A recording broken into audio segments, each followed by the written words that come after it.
From the PEP Radio Newsroom, this is the Hourly News Blast. LGBTQ Nation is reporting this week the Trump administration targeted 4 Democrat-led states with cuts to funding that had already been authorized by Congress for HIV/AIDS monitoring, STD prevention, and studies assessing health risks for people of color, among other programs. The White House called them inconsistent with agency priorities.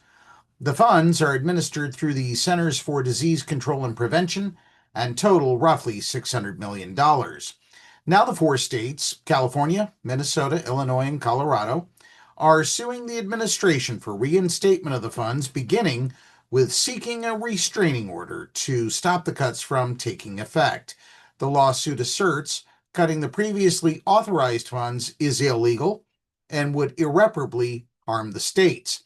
The cuts, based on political animus, the complaint says. President Trump is resorting to a familiar playbook. Rob Bonta, the Democrat Attorney General of California, said in a statement, he is using federal funding to compel states and jurisdictions to follow his agenda. Those efforts have all previously failed, and we expect that to happen once again, he said.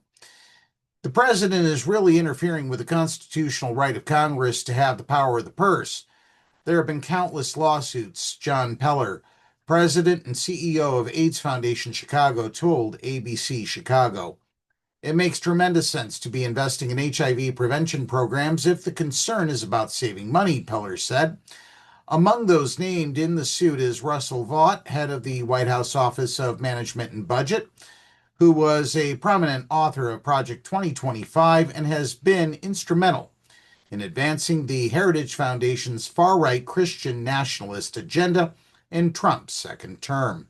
In March 2025, the National Institutes of Health canceled funding for dozens of HIV-related research grants in a drive to stamp out what the Trump administration calls ideologically driven science.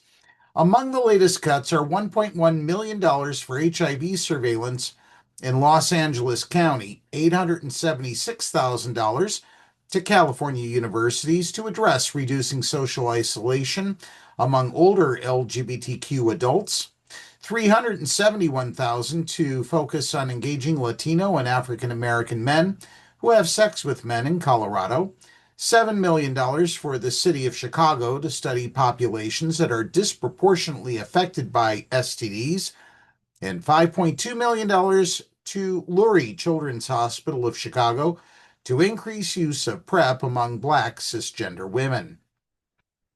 A spokesman for OMB told ABC News the CDC cuts affect states with a history of fraud and mismanagement.